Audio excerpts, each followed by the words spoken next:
오늘 그 TTA, AP 기반 TTA 교육을 맡게 된 저는 이신열이라고 합니다. 만나뵈서 반갑습니다. 예, 이게 제정된 날은 2013년 11월 달에 됐습니다. 다음 페이지. 예. 이 제정을 할 때 어떤 사람들이 모였냐 그러면요. 그 세트 제조사들이 왔습니다. 아까 뭐 LG 삼성전자에 이렇게 납품하시는 어떻게 보면 뭐 1차 벤더, 2차 벤더 이런 분들을 보시면 되고요. 그 다음에 이제 그걸 갖다가 이제 실제로 제조하는 사람, 그걸 쓰는 사람이 소비자라고 했는데 이 소비자는 우리가 사는 우리가 소비자가 아니고 LG 삼성전자 사람들입니다. 왜? 이 스피커를 쓰는 사람들이겠죠. 네. 다 같이 모여서 기준을 한번 정한 거였습니다. 그러니까 어떤 제품을 공급해주는 사람, 수요자 이렇게 둘 다가 이렇게 같이 이렇게 한 부분이라고 생각하시면 돼요. 그러면 아까 왜 마이크로 스피커하고 슬림 스피커냐 거기에 대해서 말씀드리겠습니다. 제너럴 스피커도 있고 그런데요. 그 국내에 지금 음향 산업이 사실 많이 힘듭니다. 왜냐 그러면 무빙 코일 방식이라는 그 자체가 뭐 100년 넘게 바뀌지가 않았거든요. 기껏 해봤자 뭐 바뀐 것들은 소재 바뀌고 뭐 이 정도밖에 없습니다. 이 콘으로 생긴 이거는 바뀐 적이 없어요. 그리고 코일이 떨려가지고 소리 나는 그 자체는 바뀐 적이 없거든요. 그러다 보니까 이게 자동화가 되기는 그렇게 쉽지가 않고, 그러다 보니까 인건비 따먹는 걸 내가지고 중국으로 이미 10년 전부터 이제 넘어가기 시작을 했고, 지금은 중국도 인건비 비싸가지고 뭐 베트남이라든지 뭐 태국 이런 쪽으로, 뭐 말레이시아 이런 쪽으로 다 넘어가고 있죠. 아마 거기서도 인건비 비싸면 아마 아프리카로 넘어가지 않을까 생각을 하고 있어요. 그러니까 그래서 그러면 지금 크게 남아있는 뭐 음향 관련된 회사들이 없냐? 그건 아니고요. 어떤 거냐고 하면 이제 바로 이제 스마트폰에 들어가는 스피커들, 그 다음에 TV에 들어가는 스피커들, 그런 것들은 규모가 굉장히 크죠. 왜냐? 우리나라는 LG 삼성전자, 뭐 현대자동차처럼 굉장히 큰 세계 인류 회사들이 있기 때문에 아시겠지만 스마트폰에 들어가는 마이크로 스피커 같은 경우에는 뭐 월 뭐 보통 수천 개가 넘죠. 수천만 개. 연간 뭐 잘 나가는 모델 같은 경우에는 억대가 넘게 나가기 때문에 그게 이제 납품하는 1차, 2차, 3차 밴드들은 굉장히 많죠. 국내에도 한 열 몇 개가 업체가 넣고 마이크로 스피커만 해도. TV 스피커 업체도 마찬가지죠. 전 세계 1등, 2등이 삼성하고 LG전자이기 때문에 거기에 들어가는 TV 숫자도 어마어마하거든요. 그래서 그게 이제 중소기업에서 굉장히 중요한 부분들이고, 이제 그런 부분들을 우리가 그 업체를 보호해줄 수 있는, 보호해준다는 말은 좀 약간 좀 이상하긴 한데, 정말 그걸 잘 만드는 업체는 보호해주고 못 만드는 업체는 도태시키는, 그렇게 해서 기술이 빨리 발전되게끔 하는 그런 차원에서 이게 제정이 되었고, 근데 초창기 제정될 때는 중국산 싸구려 제품들을 갖다가 국내 업체를 어떻게 막아낼 건가에 대해서 국내 업체들이 어떤 기술적인 우회에 있었지만, 사실 2013년 지나고 14년, 15년 전으로 오는 이쯤에서는 지금은 중국 업체들이 실력이 더 낮는 경우도 많아요. 그만큼 저희들이 이제 더 많이 노력을 해야 되는데, 어찌됐건 이제 좀 객관적인 잣대를 이용을 해서 좀 더 성능이 좋은 어떤 품질들을 좀 더 평가해내고, 그게 조금 더 어떤 사람이 느끼는 주관적인 그 감정하고 좀 더 이렇게 연관성이 높은, 옛날에는 스피커 같으면 주관적인 감성하고 객관적인 측정 데이터하고는 많이 다르다고 많이 생각을 했거든요. 근데 보면 아시겠지만 저기 뭐 소비자원에서도 오셨지만 지금 대부분 유럽, 미국에서는 뭐 소비자 단체에서 측정한 데이터가 다 올립니다. 점수까지 다 나오고요. 전혀 그게 인간의 감성하고 스피커가 전혀 별개로 노는 건 아니거든요. 좀 더 과학적으로 측정을 하고 하면 지금은 그에 대한 방법론적인 것들이 많이 개발이 되어 있고요. 그리고 미국 그 CS 아시죠? CS? 우리가 1월 달 되면 막 CS 쇼 하잖아요. 라스베가스에서요. 거기 보면 CA라는 단체가 이제 소비자 가전 뭐 협회에 있는 데인데, 거기서도 지금 뭐 스피커 측정하는 것에 대해서 최신 자료 보면 굉장히 과학적으로 측정을 해서 주관 평가랑 유사한 결과를 낼 수 있는 과학적인 측정 방법에 대해서도 많은 스탠다드를 내고 있거든요. 그런 부분들이 여기에 다 총망라되어 있다고 보시면 돼요. 하지만 기존에 갖고 있는 IC 스탠다드, 우리나라 지금 KS 스탠다드가 한 80%는 베이스로 같이 들어가요. 근데 우리가 케이스 스탠다드, IC 스탠다드에 대해서 사실 너무도 몰랐던 부분들이 많습니다. 굉장히 과학적으로 설명이 잘 되어 있는데, 거기에 대한 부분들 플러스해서 최신에 나온 이제 각국의 스탠다드들 해서 특히 마이크로 스피커, 슬림 스피커 같은 경우에는 조금 더 평가하는 룰까지 더 깊이 들어가가지고 들어가 있다고 보시면 돼요. 그래서 이게 이제 아무래도 이게 공급하는 척하고 이게 받는 척하고는 서로 상충될 수밖에 없는 거거든요. 근데 이제 이게 그래서 1년 동안 굉장히 많은 논의가 있었습니다. 거의 한 달에 한 번씩 모여가지고. 그런데도 1년 뒤에는 룰을 정했어요. 그래서 아마 처음으로 이렇게 좀 이해관계가 다른 두 단체가 단 사람들이 모여가지고 이거를 정한 거라고 보시면 돼요. 제가 그때 여기 위원장을 맡았거든요. 총대는 제가 했습니다. 그래서 이제 2013년 11월 달에 이제 그게 제정이 됐어요. 그래서 지금 뭐 작년부터 해가지고 업체들이 와서 이렇게 측정도 많이 하고 가고 있고, 오늘도 이렇게 여러분들도 모이게 된 거고요. 이게 끝나고 나서 이제 이걸 표준적으로 잴 수 있는 기관은 여기 센터가 됐고요. 장비가 이게 우리가 룰을 정했지만 우리가 처음부터 프로그램을 못 짜지 않습니까? 그렇죠? 이 룰대로. 그래서 뭐 제가 개인적으로 이렇게 잘 알고 있던 뭐 AP라든지 사운드 체크 있는데 부탁을 해서 이걸 좀 만들어 달라, 자동화된 거. 이게 한국에 있는 TTA뿐만이 아니고 전 세계적으로도 굉장히 의미 있는 측정 방법이라고 해서 오시고 해서 실제로 그네들도 전 세계적으로 릴리즈 해도 되겠다 해서 지금 전 세계적 릴리즈 다 했습니다. 그래서 이게 나중에 뭐 나오겠지만 장비 사고 이렇게 딱 열면 한글이 AP가 전 세계적으로는 전기 음향 측정하는데서는 1위 장비거든요. 그리고 이거 전에 이제 사운드 체크에서 이미 다 구현이 되어 있었고요. 또 그거는 이제 반자동이었는데 지금 이제 사운드 체크도 완전 자동으로 AP가 한 거에 대해서 고무가 돼가지고 지금 사운드 체크도 지금 완전 자동화 솔루션을 지금 만들고 있어요. 그래서 스피커 산업 발전 및 국내 제품 대외 경쟁력 강화, 이 부분이 굉장히 큰 부분이었고요. 그리고 아시겠지만 측정이라는 것들은 결국은 사람이 하는 거기 때문에 사람이 잘해야 됩니다. 뭐 로봇이 와가지고 스피커 설치하고 이렇게 안 하잖아요. 사람이 다 해야 되기 때문에 그 환경에 대한 요인들이 굉장히 많이 나거든요. 특히 정기적으로 측정할 때도 뭐 신경을 많이 써야 되겠지만 우리가 측정하는 건 두 개거든요. 전기 측정, 그다음에 음향 측정 두 가지 않습니까? 한 90%는 음향 측정이죠.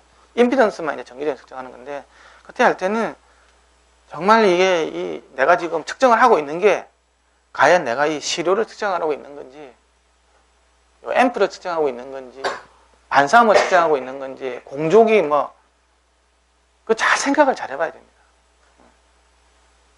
거기에 대해서 오늘 여러 가지 좀 말씀을 드리도록 하겠습니다. 다음 페이지. 그래서 내가 스피커에 대해서 전 세계, 표준이 되는 측정 방법을 알고 싶다고 하면 IC 60168-5를 보시면 됩니다. 이게 IC 한글 본이 된 게 케이스라고 보면 돼요.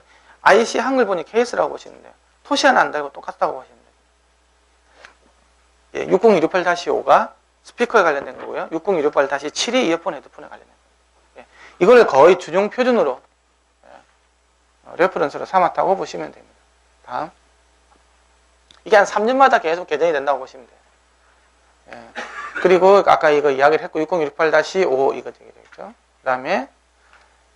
그 다음에 이제 60581-7이라는 게 있습니다. 이거는 뭐냐고 하면 하이파이 오디오가 갖춰야 될 최소 성능에 대한 것들이 있습니다.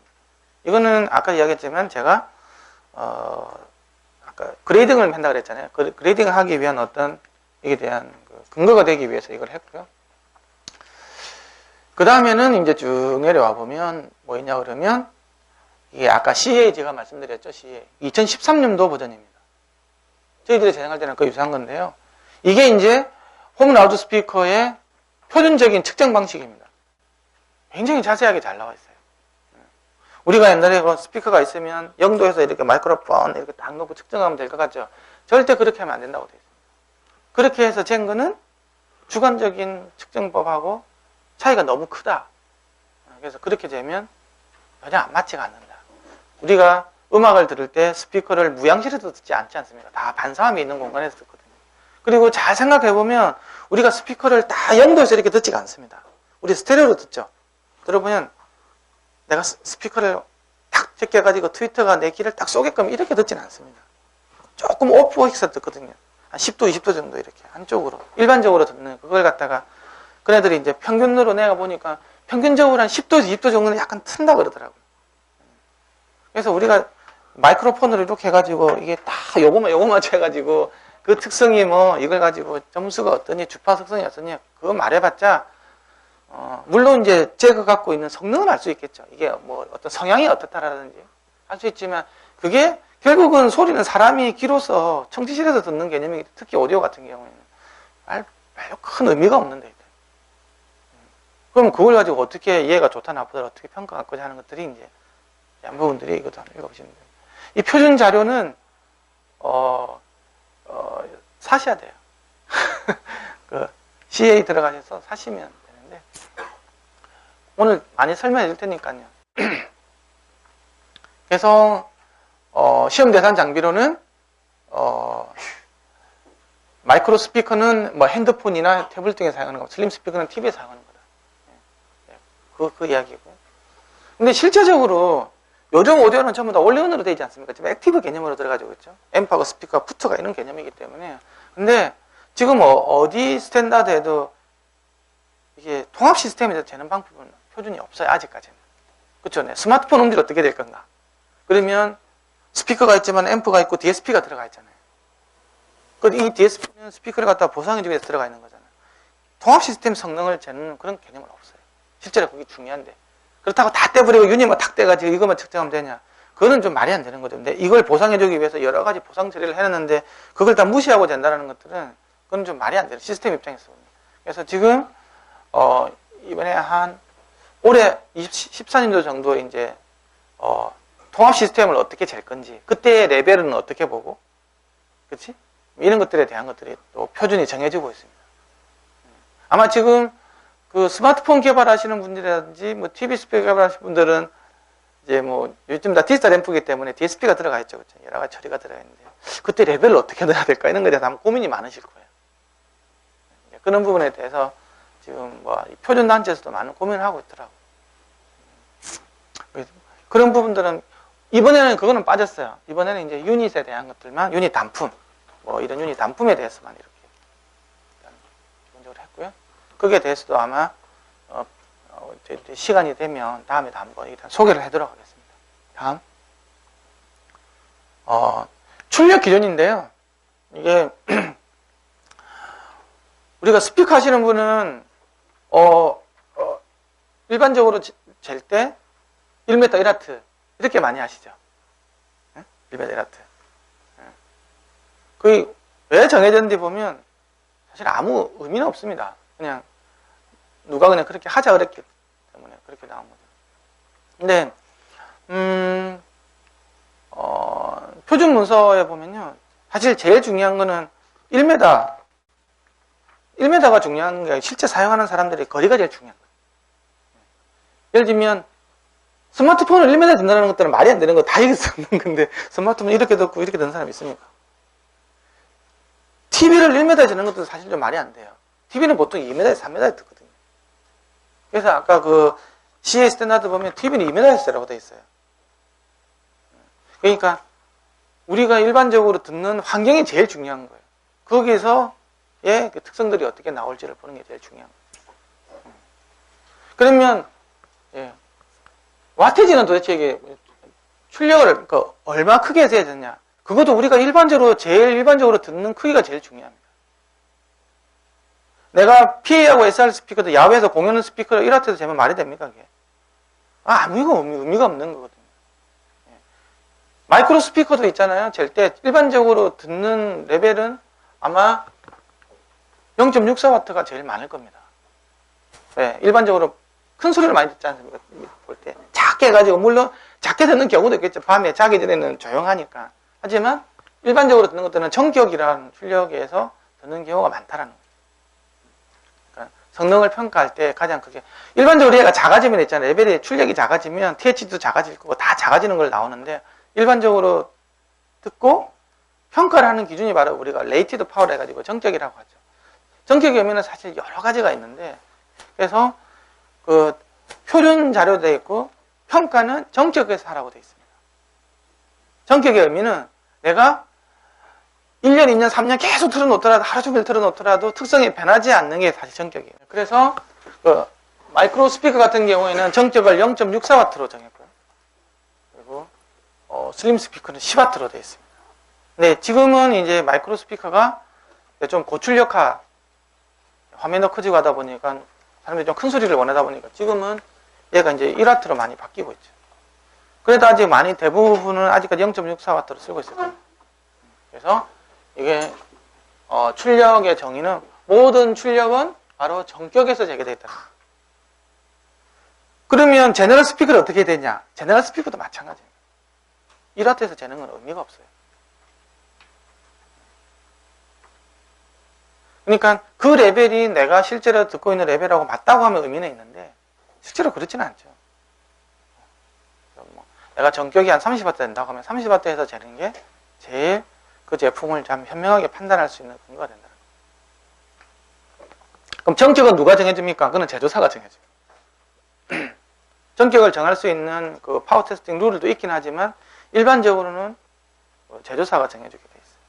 근데 제조사가 거짓말하는지 안 하는지는 확인하는 것들이 이제 파워 테스트를 통해서 보면 뭐 예를 들면 12시간, 10시간 테스트하고 나서 주파수 공진 주파수가 확 바뀌었다든지 뭐 예를 들면 또 기타 뭐 주파수 특성이 바뀌었다든지 그 다음에 뭐 이음이 생긴다든지 그렇게 하면 그거는 정격이 아니었겠죠. 그거는 사기죠, 사기. 이제 그런 부분에서 이게 정했고요. 그 다음에 이제 최대 출력의 의미는요. 얘가 내줄 수 있는 최대 스피커의 출력이 얼마냐. 이것도 사실 맥스 SPL이라고 그래요. 맥스 SPL. 예. 최대 음악 맥스 SPL이라고 그러는데 이거 참 이게 애매합니다. 어떤 데서는 타기 전까지 타기 전까지 생각하는 이야기하는 사람도 있습니다. 사실은. 예. 그건 이제 어떤 내구성 차원에서의 맥스 SPL 이야기하는 거고요. 고장나기 전까지 내줄 수 있는 한계라고 하는데 저희들이 여기서 말하는 맥스 SPL은 뭐냐? 음질이 그래도 말도 안 되는 음질로 바뀌기 전까지의 최대 출력을 이야기하는 거예요. 옛날에 이렇게 카오디오 이렇게 뭐 사면 헤드 유닛을 사면 몇 와트짜리입니까? 그러면 말도 안 되게 뭐 채널당 50와트 이렇게 이야기하는데 그 외부 그 따로 앰프를 잘 달지한 헤드 유닛 상에서 그건 말이 안 되는 거죠. 전기가 12V밖에 안 들어오는데 4ohm짜리 스피커를 쓰면 나올 수가 없는 출력이거든요. 따로 전용 앰프를 달지 않는 이상. 그러니까 그런 게 되게 많습니다. 출력 가지고 속이는 경우가 굉장히 많거든요. 순간 출력 가지고 막 이야기하는 경우도 있고. 근데 여기서 말한 것들은 왜곡이 10%, 왜곡이 10%가 되면요, 이게 소리는 소리지만 시골에 반면에 할머니들도 저 소리 좀 이상한 것 같아 이 정도 아는 수준이면 10%라고 보시면 돼요. 그래서 저기서부터는 저거는 이제 음악이라고 보기는 이제 보기보다는 소음으로 넘어가는 그런 건데. 근데 뭐 그것조차 좋다고 생각하는 사람이 있을지 모르겠지만 저 기준은 사실은 뭐 하인드로 가보면 앰프 보면 아시겠지만 뭐 1% 기준을 보는 경우도 있고 3% 보는 경우도 있고 그런데 그 스피커를 가지고 1% 이런 게 본다고 하면 정말 우울하죠. 그 만족하는 스피커가 거의 없기 때문에. 우리 오디오에서 제일 많은 왜곡은 스피커에서 다 생기거든요. 그래서 이제 스피커를 그 잣대로 보면 너무 그렇고 사람도 구분도 못 합니다. 1%는. 1% THD 구분할 수 있는 사람 같으면 신입니다, 신. 보통 일반 사람 같으면 3% 정도 되면 아주 밝은 귀를 갖고 있는 사람은 들을 수 있어요. 이제 우리가 그만 이 제너럴 제품이다 보니까 한 10%를 보면 이거는 소리가 이건 좀 이상하다 이렇게 알 수 있습니다.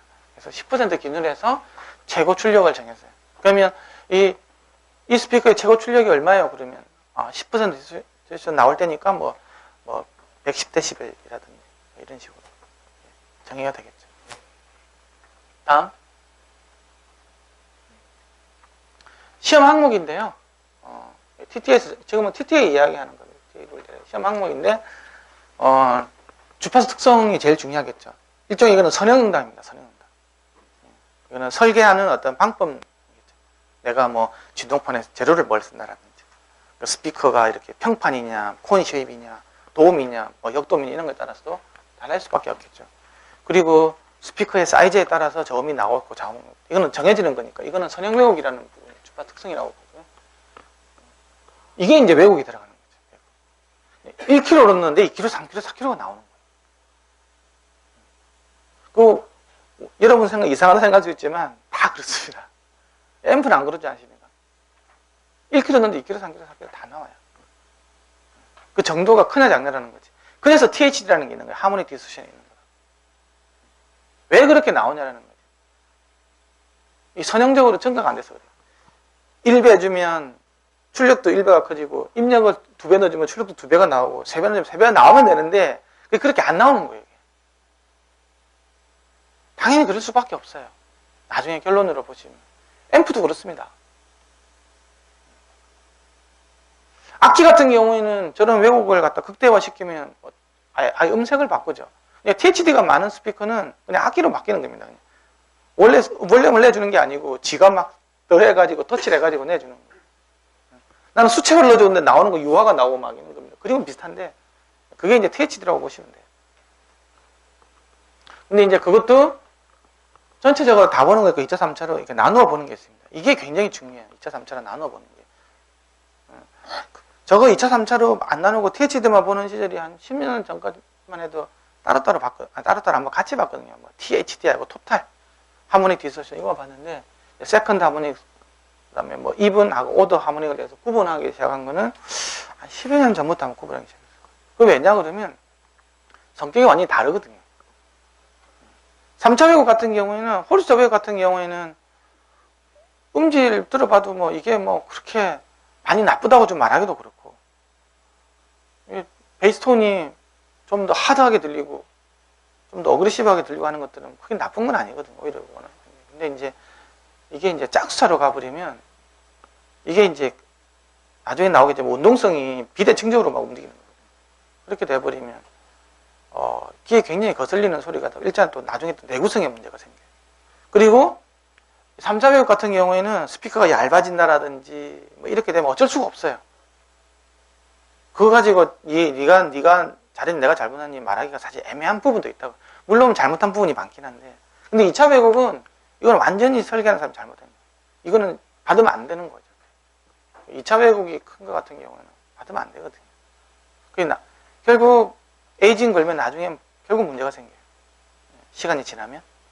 그런 부분이기 때문에 굉장히 중요하죠. 그래서 주관평가를 할 때는 THD로 가지고 일반적으로 주관평가를 안 하고요. 이제 2차하고 3차로 나눠가지고, 정확한 거는 룰에 따라 다른데, 이거 웨이팅이 이거 한 2배 정도 됩니다. 훨씬 더 음질에 나쁘게 영향하거든요.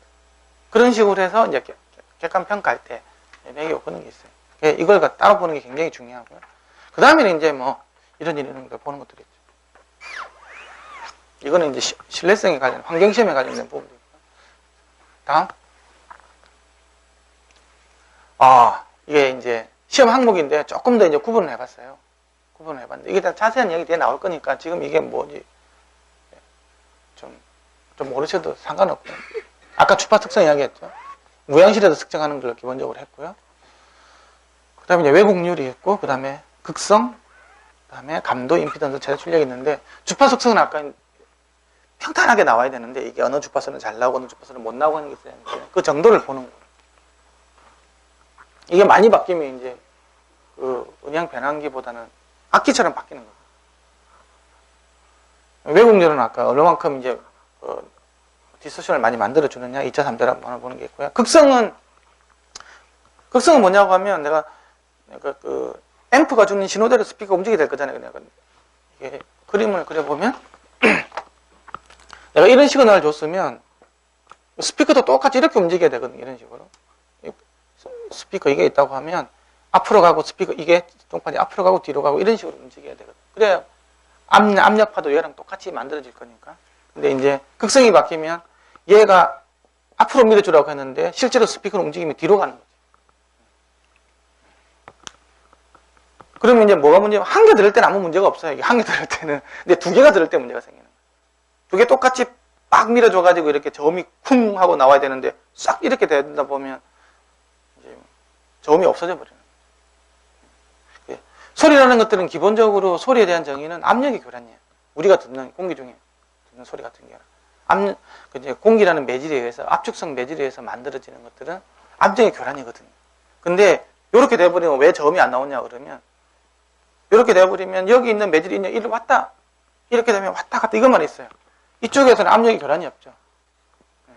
전체적으로 밀어줘야 압력의 교란이 쑥쑥 정타가 될 텐데 쇽 이렇게 하면 그 목욕탕 가가지고 요렇게 밀어줘야 물이 앞으로 파동이 나가지 않습니까? 그렇죠? 근데 요렇게 내가 하고 있으면 그냥 여기에 있는 물이 왔다 갔다 하면서 있잖아요. 뭐 보면 뭐 일어나는 것 같은데 스피커가 열심히 움직이는 것 같은데 여기서는 아무 느낌이 없는 거예요. 왜? 압력 교란이 안 생기니까. 극성이 안 맞으면 그런 일이 생겨요. 소리가 안 들리는 거지, 결국. 유닛을 왔다 갔다 하고 있는데 아무 소리도 안 나는 거예요. 그게 이제 이렇게 극성이 바뀌면 문제가 생기는 거예요. 그래서 저음이 안 나옵니다. 특히 파장이 긴 놈이. 그래서 이제 그걸 맞추기 위한 극성 비교하는 거예요. 이거는 아마 기본적으로 그 폴라리티 체커 같은 걸 가지고 하죠. 폴라리티 체커.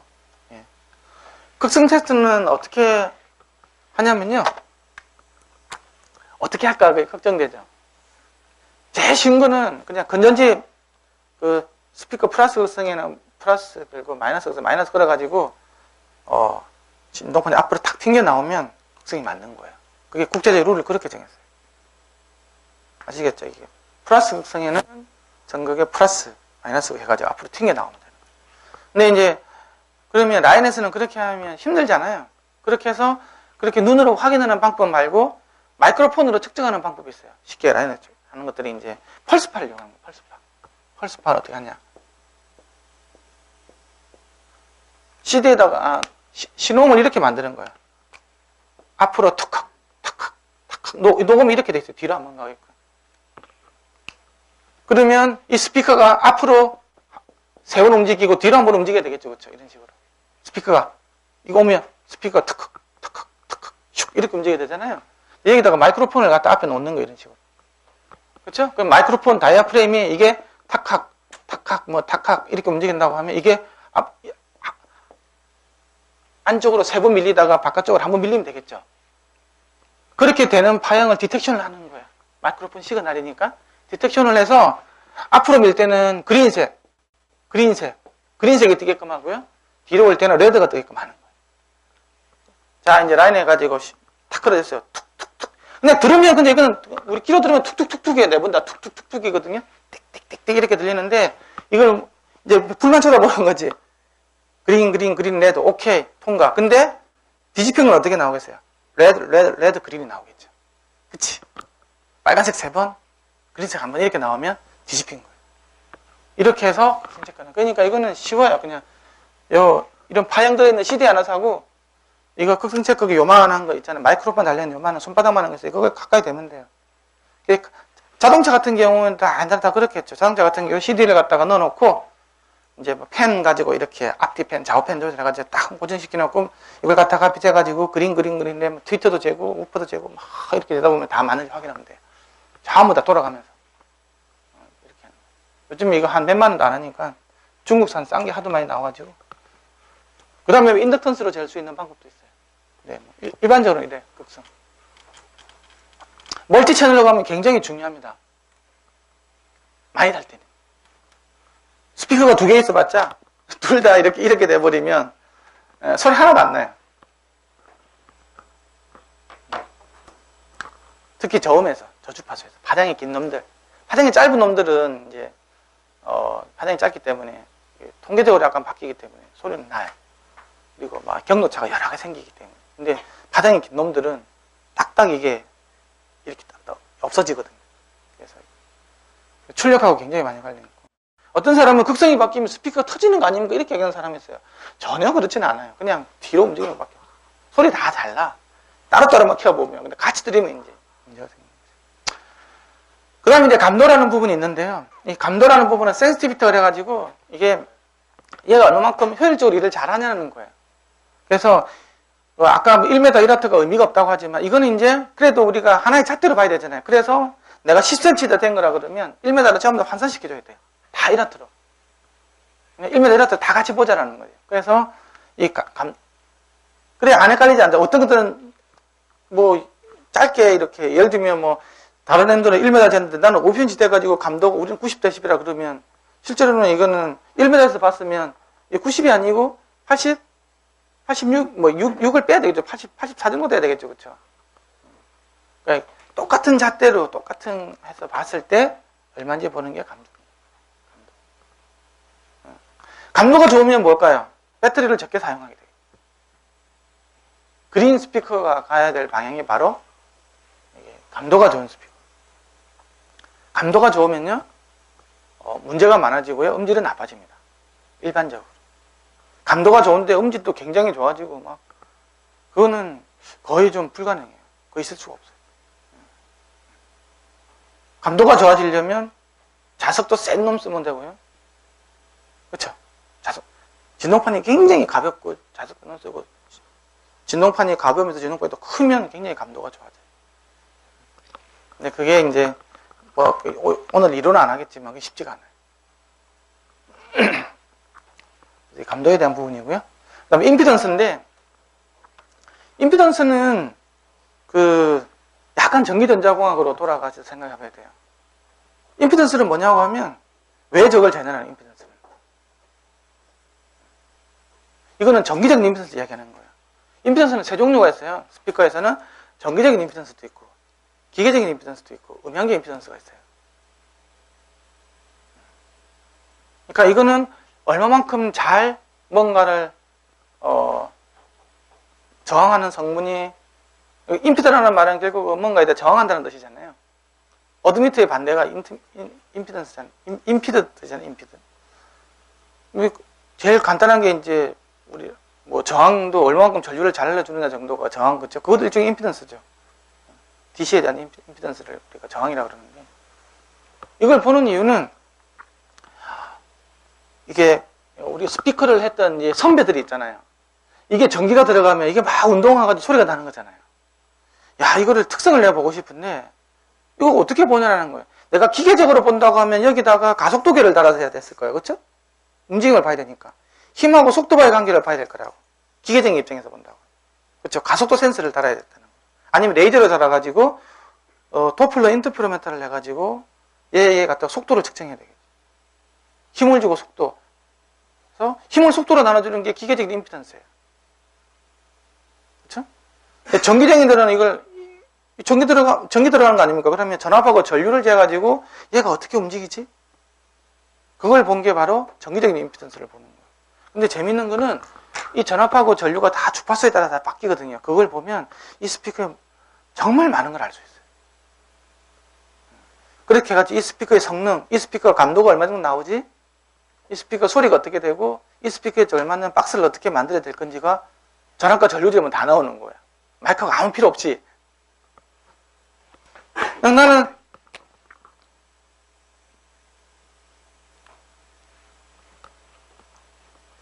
이 전압이 있고 전류가 있었어요. 이게 다 주파수에 따라 바뀌는 거거든요. 이걸 넣으니까 임피던스가 나왔어요.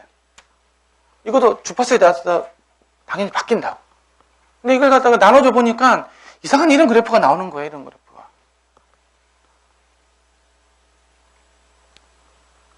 이 그래프가 나오는데 요거만 우리가 알고 있으면 있잖아요. 이 그래프만 알고 있으면 이 그래프만 나오면 그 스피커가 이게 도대체 소리가 어떻게 나올지를 다 안다는 거지. 난 아무 한 것도 없는데 그냥 윅 해가지고 제가 봤는데 이게 쭉 나오니까 이 스피커는 베이스 리플렉스 타입이 포트를 뚫어야 돼. 이 스피커는 저주파 특성이 굉장히 펌프하게 나올 것 같아. 이 스피커는 저음의 댐핑이 잘 안 돼. 덩 치면 덩 이렇게 나오는 성질이에요. 뭐 이런 것까지 다 할 수 있는 거예요. 이 성질을 다 보는 게 사실 임피던스예요. 그리고 출력이 얼마 정도 나올지, 열이 얼마만큼 나올지 다 할 수 있는 거죠. 어떻게 보면 기계적인 시스템을 전기로 가지고 다 볼 수 있는 거예요. 음향적인 것도 현상도 알 수 있어요. 그게 선배가 T라는 사람하고 스몰이라는 사람이 1970년대 만들어낸 거예요. 굉장히 중요한 이론이죠. 그래서 TS 파라메타라는 것들을 스피커 업체는 공급을 해줘야 돼요. 쫙 파라메타가 10명까지 나오거든요. 결국은 전기적인 파라메타, 기계적인 파라메타, 음향 파라메타 주는 거예요. 스피커 세트 업체인데, 그러면 그 사람은 박스를 어떻게 만들어야 될지, 뒤에 최적을 얼마만큼 해야 될지, 구멍을 뚫어야 될지 말아야 될지 이런 것에 대해서 다 알 수 있어요. 그걸 이해하시는 게 굉장히 중요하다는 거죠. 근데 오늘 이제 말씀드린 결론은 이 그래프를 구하는 게 정말 어려워요. 저 그래프를 구하는 게. 여러분들 그 컴퓨터에 있는 사운드 카드 해가지고 있잖아요. 뭐 레퍼런스 장 하나 사가지고 다도 이 그래프 나와요. 한 내가 5만 원만 투자하면 물론 뭐 특정 소프트웨어 뭐 크랙으로 해가지고 하면 되는 거니까. 그 무료로 된 프로그램도 되게 많아요. 5만 원만 다 만들 때, 자, 계측기가 만들 수 있어 이걸 측정할 수 있는 게 그게 맞냐라는 거지. 그렇지가 않아요. 임피던스 커브를 아주 사람들이 우습게 생각해요. 그냥 뭐 1와트 넣어가지고 윙 재면 나올 것 같은데 전혀 그렇지가 않아요. 여기서 많은 걸 알려주긴 하지만 저걸 정확하게 측정을 하기가 만만치 않은 작업이에요. 표준 자료에서도 나와 있어요. 쉽지는 않다. 하지만 네가 알아서 해라. 그렇게 돼 있어요. 굉장히 어려운 작업.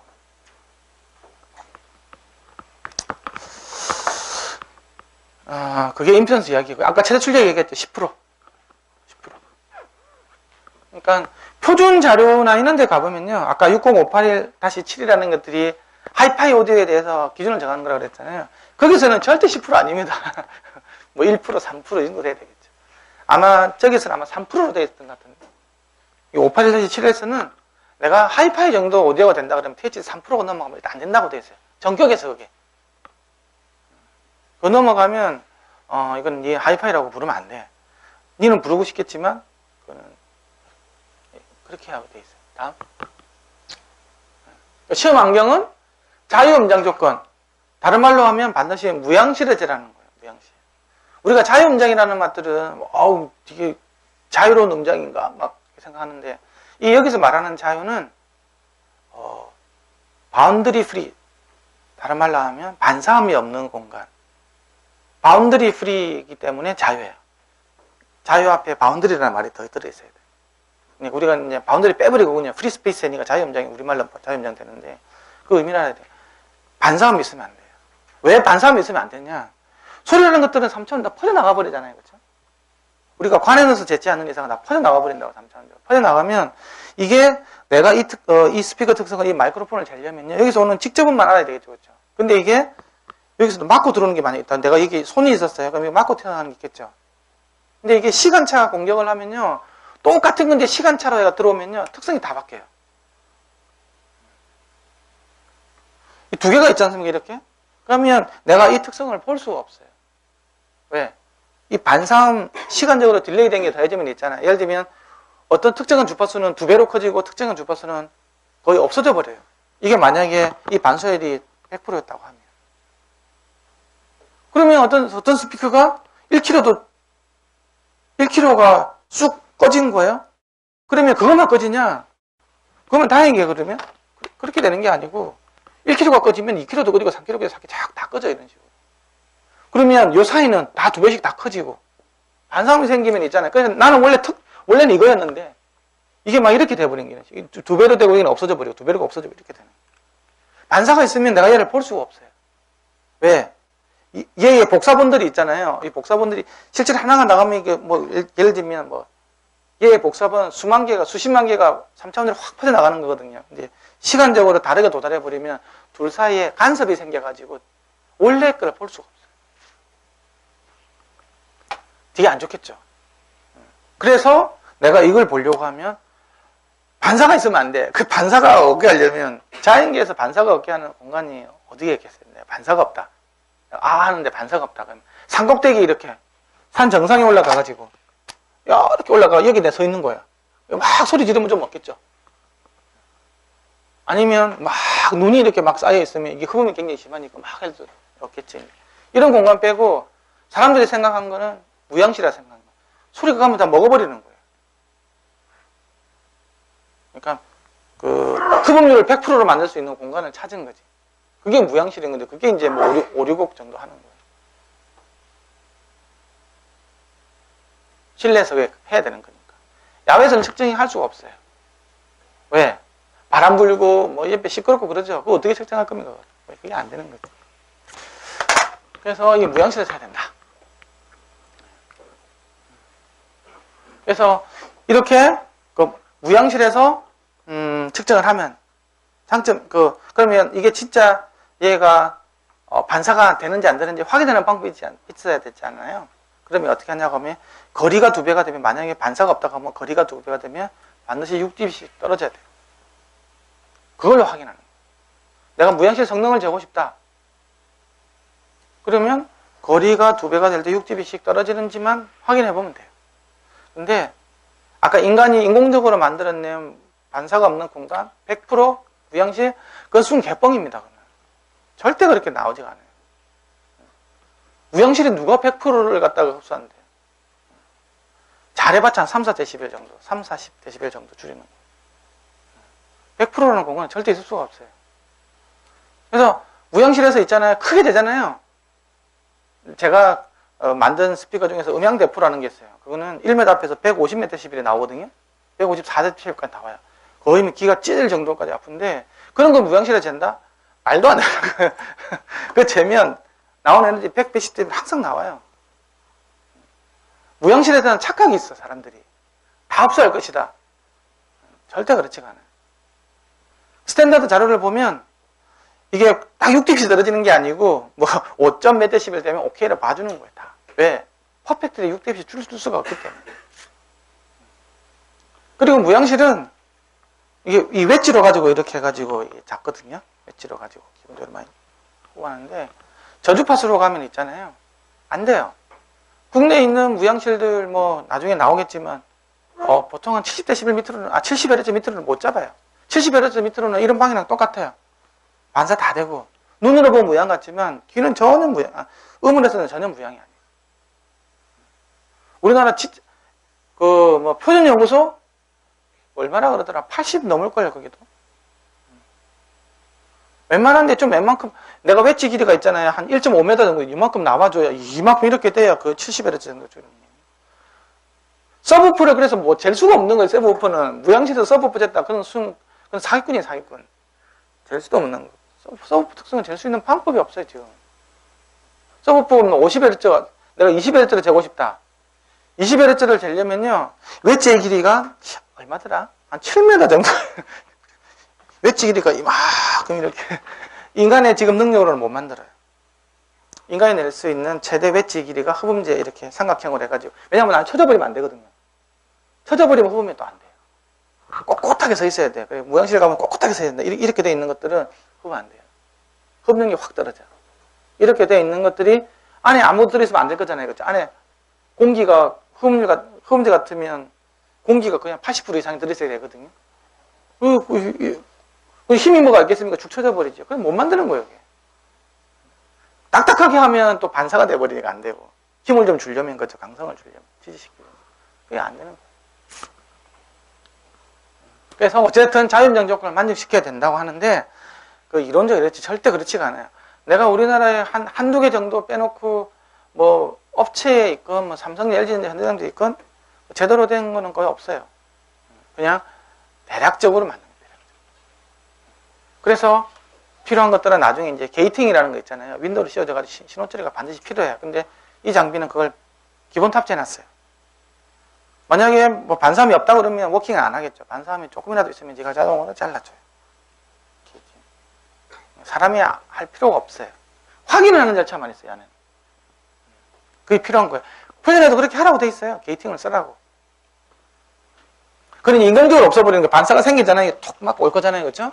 그러면 직접은 처음에 크게 막 팍 들어오겠죠. 그 다음에 첫 번째 반사가 밑에 이게 생길 거잖아요. 이렇게. 그렇죠? 작은 것들이. 그러면 얘가 윈도우를 이렇게 해가지고 야 날려. 날려버리는 거예요. 이게 이제 게이팅. 문을 닫아버린다는 얘기죠. 야 들어올 것 같으면 확 닫아버리면 못 들어오게 하는 거예요. 게이트가 문 뜻이잖아요. 이렇게 윈도우즈 타임 도메인에서 윈도우 게이팅 이런 개념이에요. 다음 페이지. 그래서 이제 이게 무향실이 되는 거예요. 여기다 넣고 테스트해라. 왜? 나는 이 특성만 보고 싶으니까. 근데 조심해야 될 거는 여기 보면은 내가 걸어 다니기 위해서 이게 그레이팅 막 해놓잖아요. 그렇죠? 걸어 다니기 위해서. 이게 반사 다 됩니다, 이거. 그러니까 측정을 할 때는 항상 그 매질 입장에서 봐야 돼요. 내 눈 입장에서 보면 되는 게 아니고, 내가 만약에 소리를 밀어주면 공기 입자라면 내가 어떻게 보일 것인가 생각을 해봐요. 요거 있잖아요. 이 반사 다 돼 들어가겠죠. 이런 것도. 또 여기 뒤에서 막 반사돼 들어가겠죠. 이런 것들 다 봐야 돼요. 그게 다 영향을 다 미쳐요. 그래서 측정이 어려운 거예요. A사, B사, C사 측정이 진짜 맞는지. 이것도 지금 우리가 간이를 했지만 이런 거 되면 안 돼요. 이렇게. 반사 다 생기거든. 이게 맞고 이렇게 갈 거 아닙니까? 근데 이제 얘가 이 주파수 그 소리랑 파장 관계가 있기 때문에 이거 1kg 같으면 파장이 3, 4cm거든. 이만해요. 이만하거든요. 그 같은 게 영향이 없겠죠. 근데 10kg만 된다고 하면 파장이 3.4cm거든요. 그러면 이거 영향을 미치는 거예요. 여기는 뭐 여기도 영향 안 미칠 것 같습니까? 10kg가 20kg 넘어가면 영향 미칠 수도 있어요. 그래서 지금 마이너한까지도 보려면 되게 섬세하게 봐야 되는 거예요, 내가 트위터 스피커의 특성을 정확하게 재고 싶다고 하면 진짜 고려될 게 많아요. 근데 이렇게 하면서 우퍼 스피커를 보면서 이런 까지 고민한다. 그거는 바보죠. 우퍼 스피커 100Hz다 그러면 파장이 뭐 3.3m나 되는데, 내가 몇 발 되는데, 이런 것들은, 이건 아무 영향도 안 미쳐요. 모든 게 이게 그 절대적인 관점이 아니고, 파장하고 상대적인 관점으로 다 나오게 돼 있어요. 그래서 이 무형실에서 기본적으로 측정하라고 돼 있어요. 다음 페이지. 귀가 핑하죠? 왜 핑하는지 한번 생각해 보신 적 있습니까? 생각해 보십시오. 이게 이제 웨지라는 건데, 이게 이제 다 흡음을 시키는 거예요. 이게 흡음 원리는 간단해요. 소리가 들어가면 이게 웨지가 가면서 계속 이렇게 여기다 설명할까요?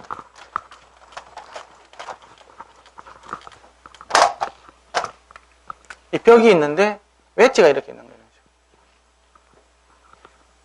소리가 가면요? 소리가 가면 두 가지 흡음하는 메커니즘이 있어요. 무향실 재놓고 무향실에 왜 어떻게 워킹되는지 모르는 사람들 되게 많아요. 뭐 알 필요도 사실 없지만. 이게 이제 저주파수 가면 파동이 이렇게 가죠. 근데 지금 인간이 갖고 있는 기술 중에서 공기랑 이거는 공기잖아요. 그렇죠? 그렇죠? 이거는 그때문에 기체라고. 이거 어째 고체죠. 어찌됐든 간에. 그렇죠? 이 두 개는 특성이 완전히 달라요. 밀도가 다르다고. 밀도 조건이. 다르다고. 근데 이게 예를 들면 이 고체가 공기랑 임피던스 특성, 그러니까 뭐 밀도 곱하기 음속인데 어쨌든 그게 임피던스 특성이 똑같은 재료가 만들었다고 하면 이런 웨지를 만들 필요는 사실 없었어요. 근데 이렇게 매수도 될 수도 있었어. 그렇게 하면 이렇게 뭐 흡음하는 메커니즘을 만들 수 있을 수도 있었어요. 근데 인간이 그까지는 과학기술이 발전이 안 돼. 이건 만들 수 있는 공기랑 임피던스 특성이 똑같은 내가 무슨 재질을 만들었다. 그거는 노벨상의 할아버지에다가 돈 엄청 벌고 완전 갑부가 돼서 할 수 있어요. 근데 그런 것만 만들어. 근데 물은 그게 가능해. 희한하게도. 물은 있잖아요. 피마자유로 해가지고 있잖아요. 넣어가지고 있잖아요. 러버 같은 걸로 딱 하면 물은 100% 갈 수 있어요. 수중 무기가 다 그래요. 수중에 소나 센스 있잖아요. 그 희한해. 물은 그게 가능해. 고문대 물하고 임피던스 특성이 똑같은 고무를 만들 수가 있어요. 그리고 안에도 피마자유 있잖아요. 우리 피마자 있죠. 피마자 기름이 바닷물하고 임피던스가 똑같아. 바닷물에다가 마이크로폰을 담갔다고 하면 다 녹슬어 버리겠죠. 근데 피마자유에다 담궈가지고 그리고 그걸 또 고무로 쌓으면 있잖아요. 수신율이 거의 반사가 음식 다 할 수 있는 거 있는데 공기는 그게 안 돼요. 그래서 공기랑 제일 유사한 게 뭐였냐 그러면 바로 글래술 있어요. 글래술. 유리섬유 있잖아요. 그 옛날에 음향했던 사람들은 그래서 이렇게 이 유리가루 들어가가지고 굉장히 안 좋았어요. 나도 옛날에는 한 20년 전에는 그 별로 모를 때 무향실에서 막 틀고 있으면 목이 카카카하고 막 그랬는데 그게 이제 그게 또 오래 쓰면 청소를 해줘야 돼요. 아시죠? 그럼 진공청소 해가지고 우 하면 이제 엄청 마시죠. 근데 이제 그게 이제 못 쓰게 돼요. 그 다음에 좋은 게 이제 폴리우레탄이라는 걸로 바뀌었죠. 그 다음에 요즘에 나온 것들은 이제 폴리우레탄은 굉장히 안 좋아요. 글래스로 비해서. 그 다음에 나온 게 이제 멜라민이라는 수지가 나와요. 그게 굉장히 비싸지. 멜라민 수지가 뭡니까? 우리 매직 블럭. 매직 블럭. 이마트 가면 파는 매직 블럭 있죠? 하얗게 잘라 파는 거. 그게 이제 그런 게. 이게 들어오면 있잖아요. 여기 들어오면 여기는 고체, 기체가 많잖아요. 임피던스가 이제 공기 입장에서 보면, 야, 적들이 얼마 없잖아. 나랑 다른 놈들이. 조금 더 들어와. 조금씩 많아지죠. 공기도 조금 적어지잖아. 계속 꼬시고 들어오는 거야. 이게 쭉 들어오다 보면 이제, 여기서 이제, 이 웨지에서 뭐가 된다고? 막 이렇게 하다 보면 여기서 이제, 길이 막 이렇게 가야 되잖아요. 그렇죠? 하다 보면 다 열로 바뀌어버리는 거예요. 소리는 열로 바뀌는 게 흡음 바뀌게 되는 거예요. 그렇게 하면서 이제, 들어가면서 점점 없어지는 메커니즘이 바로 흡음재 메커니즘이에요. 그러니까 맨 처음에 여기 들어가줘야 되는데 이렇게 안 생기면 들어갈 수 있는 방법이 없잖아요. 일단 여기에 꽃심이 들어가면 그래서 일단 꼬드게 들어가면 그 다음부터는 이제 자동적으로 조금씩 가면서 있잖아요. 이렇게 가면서 열로 계속 바뀌어 나가는 메커니즘. 이게 이제 저주파가 그런 거고 고주파수는 완전히 또 달라요. 고주파수는 뭐냐? 고주파수는 파장이 짧은 놈이죠, 그렇죠? 레이저처럼 들어온다고, 레이저처럼 쭉 들어갔어요. 그럼 어떻게 될까요? 고주파수니까 파장이 짧기 때문에 이것도 반사가를 일으켜요. 그럼 어디로 가겠어요? 슉. 또 반사가 되면 슉. 이렇게 하면서 이 흡음률이 굉장히 낮을 거잖아요.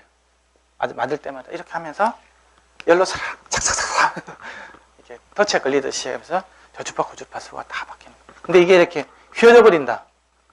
그게 이제 골치 아파, 이게. 근데 오래되면 휘어져, 이게. 그러면 다 교체줘야 되는데, 이 웨지 가격이 우양실 가격에서 한 4분의 1 정도 될 거래요. 굉장히 비싸요. 쓸데없는 설명까지 했는데, 이게 이제 배웠잖아요. 무양실 들어가가지고, 이게 글래스홀인지 폴리우레탄인지, 그러면 좀 아는 놈이에요, 이제 이 녀석은. 야, 이게 딱 만져봐가지고, 글래스홀은 알죠? 만져보면, 그죠? 보통 폴리우레탄일 거예요. 이게 휘어져 있다 그러면 바꿔줘야 된다. 이게 한 10년 정도 되면요, 이게 딱딱하게 굳어요. 그러면 전혀 흡으면 안 돼요. 근데 업체들 가보면 이게 경화가 돼가지고 만져보 있잖아요. 트럭 떨어지는 경우가 있어요. 그런 것은 이제 생명이 끝난 거야. 그렇게 쓰는 경우도 좀 많죠. 능력이 많이 떨어집니다. 다음. 근데 이제 우리가 이제 간접 무형치를 많이 쓰는 거지. 그러면 아까 얘기를 안 했는데 요 웨지 길이가 있잖아요. 요 웨지 길이가 굉장히 중요해요. 길이가 파장의 4분의 1은 돼야 돼.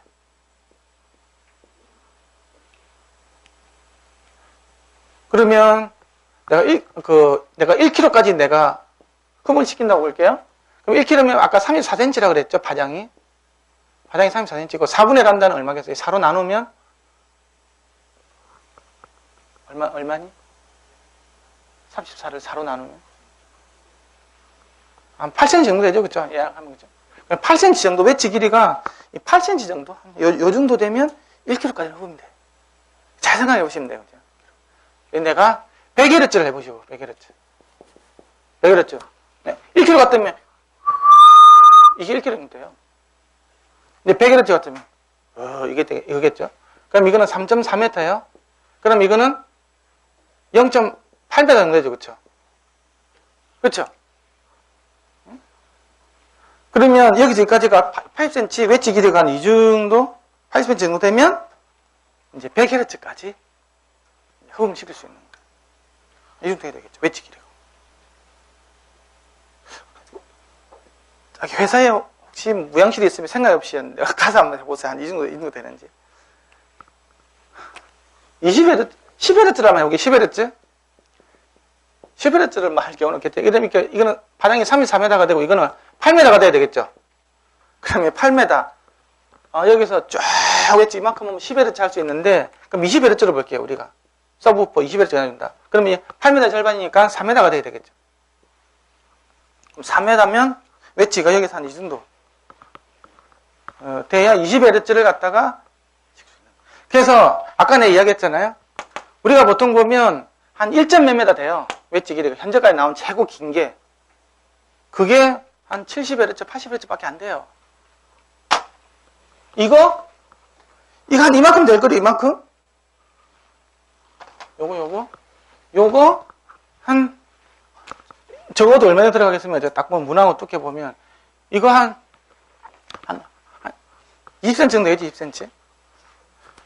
그러면 이게 아까 8cm였죠? 그러면 한 200에서 300Hz 정도 되겠죠, 이 정도? 그렇죠? 저 정도 되면 마이크로 스피커 재는 거는 문제가 없겠죠. 마이크로 스피커는 한 600Hz 이상이 되는 거니까. 이런 건 마이크로 스피커 재는 거예요.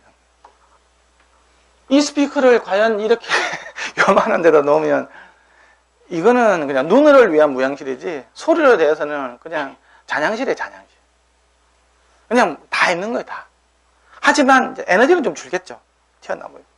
이제 열로 바뀐 게 좀 있기 때문에. 하지만 이거는 무향이라고 하기는 그래요.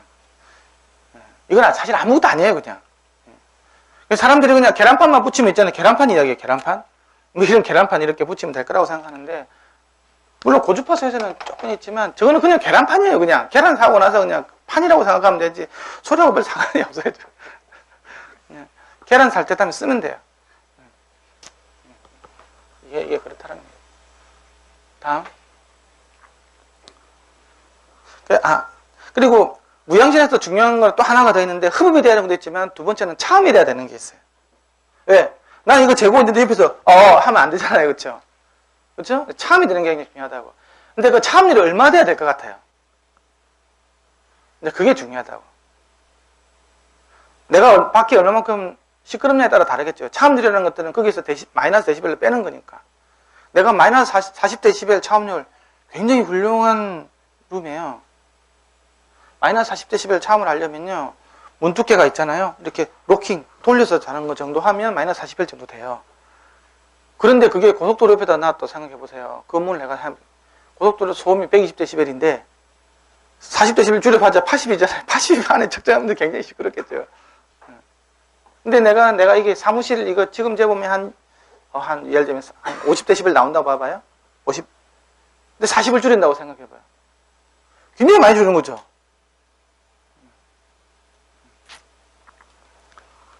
그러니까 일반적으로 간이로 해가지고 뭐 자성문이잖아요. 자성문 딱 하고 다치는 거 있죠. 차음실 만들 때 그거 하면 한 30도 안 줄더라고. 근데 아까 락킹 장치 있죠. 이거 하면 한 35 정도 들고 이중으로 딱 잠그는 거 있죠. 그거는 한 40 넘어요. 근데 문이 굉장히 무거워야 돼요. 차음률은 나중에 뭐 메스로 해가지고 음역배움 시험에 나중에 나올 텐데요. 질량에 관련이 있어요. 무조건 무겁고 봐야 돼. 무거워야 저주파수까지 할 수 있어요. 그래서 문에다가 쇳덩어리 된 이따만한 문으로 하면 제일 좋은데 너무 비싸잖아요. 그럼 얇은 문에다가 이렇게 모래를 넣어가지고 있잖아요. 하면 굉장히 많이 협업을 할 수 있어요. 모래도 굉장히 그 비중이 크잖아요. 그렇죠? 그리고 모래는 이게 결정들이 탁 치면 퍽퍽 하고 다녔잖아요. 그렇죠? 이게 서로 이렇게 엮여지면서 있잖아요. 이게 흡음이 훨씬 더 좋아요. 쇳덩어리보다는. 쇳덩어리는 공진이 생길 수 있거든요. 이거보다 훨씬 더 나아요. 그런 거 없습니다. 이제 무향실에서 이거 재밌는 건데요. 실제로 이렇게 해요. PA하고 SR 스피커잖아. 이 우퍼 막 이런 거 재야 돼. 아까 이야기했죠. 우퍼를 어떻게 재?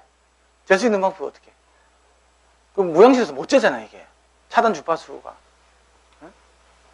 그래가지고 할 수 없이 크레인으로 달아가지고 있잖아요. 마이크로폰을, 이 바닥도 있잖아요. 바닥도 반사가 생기겠죠. 이 바닥 반사를 없앨 수 있는 방법이 있어요. 어떻게 하냐? 마이크로폰을 바닥에 붙여버리는 거예요. 그라운드 플랜이라고 그래가지고. 그러면 마이크 여기 있으면 이렇게 오는 놈이 있고 바닥 튀는 놈이 있을 거잖아요. 그렇죠? 상식적으로 그럴 거잖아요. 바닥에 묻혀버리면 어떻게 될까요? 요거밖에 없지. 바닥에서 튀어나올 게 들어가지가 않겠죠. 그래서 그런 것도 기법이 있어요. 그래서 내가 평지에서 재는 건 또 가능해. 대신 그렇게 하면 소리가 커져. 2배로. 그 바닥 이미지가 돼지기 때문에. 우리가 형광등 가져다가 뒤에다가 있잖아요. 그 유리로 달면 빛이 밝아지잖아요. 그럼 똑같은 원리예요. 그렇게 해가지고 이렇게 재는 거예요. 이렇게 큰 놈들을 잴 수 있는 무향실로 재갖고 또 서브프는 아예 잴 수가 없는데, 근데 그러면 굉장히 조용해야 되겠죠. 계란이 와서 이렇게 하면 이거 뭐 다시 측정 새로 해야 되거든요. 바람 불고 하면 또 안 돼요. 그리고 문제는 이게 마이크로폰이 멀리 있잖아요. 마이크로폰 멀리 있으면 크기 특성은 제대로 들어오는데 위상 특성이 다 깨져요. 온도 차가 여기하고 이 지점 사이에 한 3도, 2도인가 차이가 나더라도 위산이 10km 가면 180도 이상 차가 생겨요. 굉장히 사실 문제가 커요. 어쨌든 뭐 그런 부분이 있다는 거죠. 지향성 특성은. 그래서 이제 무향실에 너가 지향성 특성 하려면 여기다 3차원 로봇담을 달아가지고 슉슉슉슉 이렇게 돌려가면서 있잖아. 이렇게 재는 게 있어요. 독일에도 이런 게 만들어놨더라고. 이게 재밌죠. 이거 굉장히 비싸요. 이 바닥이 딱딱하죠? 그러면, 이거 뭐 무향 안 되는 거 아닙니까? 근데, 반사음을 없앨 수 있는 게 아까 마이크로폰을 바닥에 붙여서 돼야 된다. 다음. 이 재미있는 거는, 그래서 무향 측정이 가능하게 이런 것들도 있어요. 새로 나온 건데, 이거 좀 알아두시면 좋아. 이거는 니어필드 스캐너라는 장비예요. 이건 뭐냐고 하면, 스피커랑 고정되어 있고 마이크만 움직이는 거예요.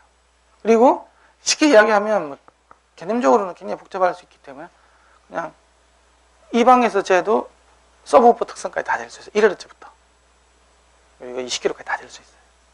목욕탕에서도 잴 수 있어. 심지어 잔향실에서까지 잴 수 있어요. 이거 어떤 원리가 들어있냐 그러면 이 스피커가 나오는 거하고 안으로 들어가는 거를 분리시키는 기술이 있어요. 그래서 이게 그거예요. 이게 무향실에서 재면 파란색으로 나오는데 저주파수 쪽으로 가면 위에 쪽은 저주파수 쪽으로 아까 뭐냐 그 웨지 길이 때문에 이렇게 갈색으로 이렇게 나올 수밖에 없다고요. 왜 나오냐? 이게 룸에 대한 반사 때문에 생기는 거죠. 그렇죠? 이게 더해져 가지고 이게 이거랑 더해지면 갈색으로 나오는 거예요. 근데 이거는 얘를 갖다가 분리시켜낼 수 있는 기술이 있어요. 1Hz부터. 이게 그 웨이브 필터 신서시스라고 소리를 갖다가 공간적으로 합성하는 그런 걸로 이용을 해서 측정하는 방식이에요. 3차원 데이터를 금방 측정해요. 이거 윙 하면서 마이크로폰이 윙 스캔만 해가지고 30분만 하면 3차원 데이터가 싹 다 나오고 지금 지점에서부터 이 바깥으로 어떻게 나갈지도 다 나와. 웨이브 프론트가 쫙 1km 어떻게 이렇게 퍼져나가는지 모든 데이터가 다 나오겠어요. 지금 그래 옛날처럼 요 전 페이지 보면 이런 거 다 필요 없어요. 저것만 그냥 이렇게 집에 회사에 사무실에 해놓고 특히 노트북 같은 게 있잖아요. 노트북에서 이게 우리는 측정한 데이터만 알잖아요. 지금은 그렇죠. 근데 이거는 스캔 해놓고 나면 내가 나중에 꺼내가지고 여기서는 그러면 어떻게 됐을까? 저기서는 어떻게 됐지? 이 멀리서는 어떻게 됐지? 그걸 다 알 수가 있어요. 그때 꺼내가지고 이 뒷면에서는 어떻게 됐고 이 지금 1kHz 웨이브 프론트는 어떻게 퍼져나가고 있지? 이런 어째 다 볼 수 있어요.